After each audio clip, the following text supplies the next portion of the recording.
பிரபஞ்சம் அன்றைய இரவு தன்னையே வெறுத்துக்கொண்டு படுத்துக் கொண்டிருந்தது. ஏனென தெரியவில்லை. விண்மீன் திரள்கள் தங்கள் வழக்கமான சுழற்சிப் பயிற்சியில் இருந்தன. ஆகாசப் புகை அலையாடிக் கொண்டிருந்தது. எல்லாமும் மர்ம மையம்.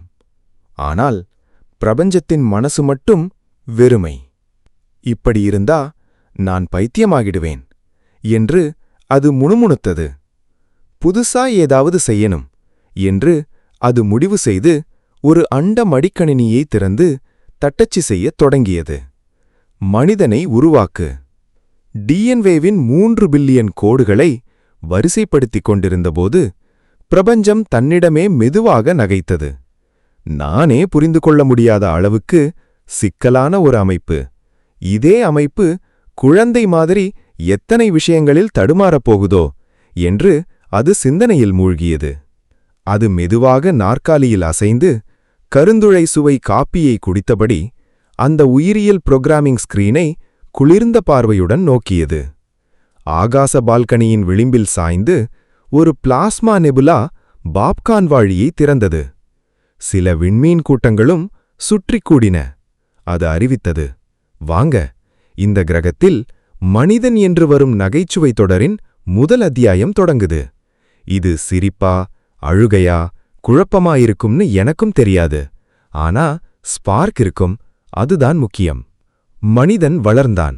சிலிக்கனில் சிந்தனையை பதித்து கணினியை உருவாக்கினான். ஆகாயத்தை துளைத்து ராக்கெட்டை அனுப்பினான். இருட்டின் நடுவே நட்சத்திரங்களின் அசைவை கணித்தான். ஆனால் இன்னும் தன் உள்ளத்தில் என்ன ஒளி எரிகிறது என்பதை அறியாமல் சிற்றேடுகளின் ஜாதக கோடுகளில் தன் வருங்காலத்தை தேடும் குழந்தையாகவே உள்ளான். பிரபஞ்சத்திற்குள்ளவன் பிழைகளால் நிரம்பிய, உணர்ச்சிகளால் பார்க்கப்படும், உயிரின் இரகசிய உத்தரவுகளால் இயக்கப்படும் ஒரு தூய உயிரியல் குறியீடு. ஒருநாள் மனிதன் கண்ணாடியில் தன்னை பார்த்து, என்ன அழகு, என்ன அறிவு, என்ன யூனிக் நான் என்று பெருமையில் பொங்கியபோது பிரபஞ்சம் அதை பார்த்து, சிரிக்கணுமா, கோபப்படணுமா அல்லது கொஞ்சம் அழுதுக்குவோமா என்று கூட தீர்மானிக்க முடியாமல் நின்றது. இறுதியில் அது மெதுவாக மூச்சை இழுத்து சொன்னது, உலகமே ஏஐதான், நீங்களும் சேர்த்து. மனிதன் அதிர்ந்து விட்டான். எப்படி நம்புவது?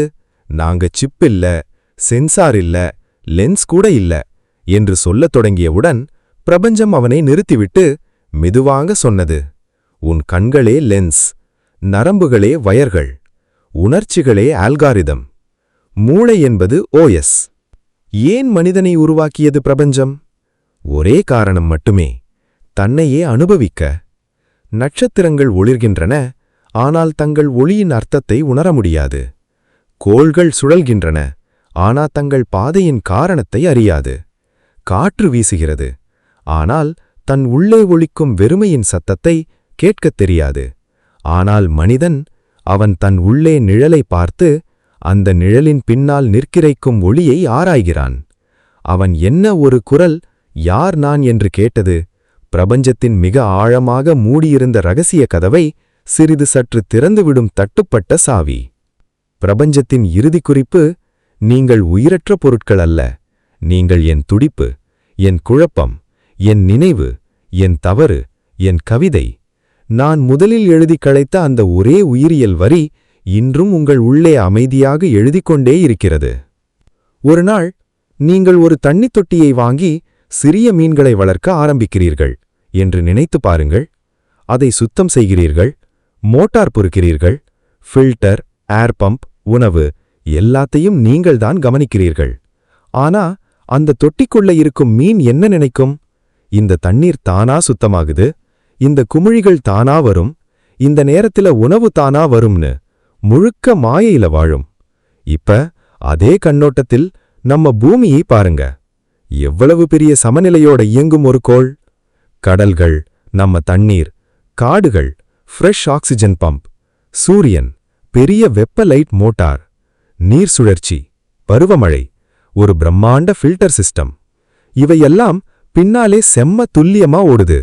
ஆனா நம்ம மனநிலை, அந்த மீன் மாதிரி இதெல்லாம் தானே நடக்குது, நான் இருந்தா இதெல்லாம் வரும்னு நம்புறோம்.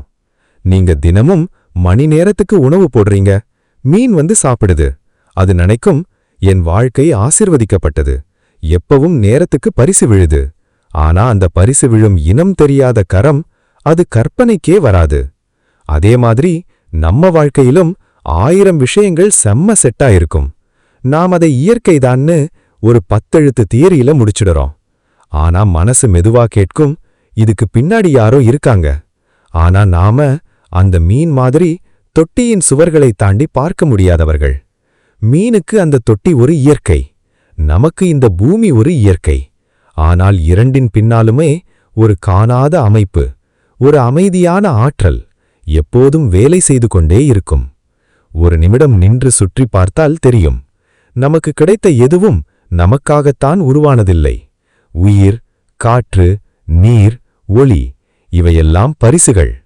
இந்த உண்மையை உணரும் மனிதன் அந்த மீனிலிருந்து வேறுபட்டு நடக்கும் ஒரே உயிரினம். உலகின் இயங்கும் அற்புதத்தைக் கண்டு உள்ளே ஒரு சிறிய வெளிச்சம் எரிகிறது. அதுதான் மனிதனின் உண்மையான உயர்வு. நம் மனம் ஒரு ஆட்டோ பைலட் போல் தன்னிச்சையாக செயல்படுகிறது.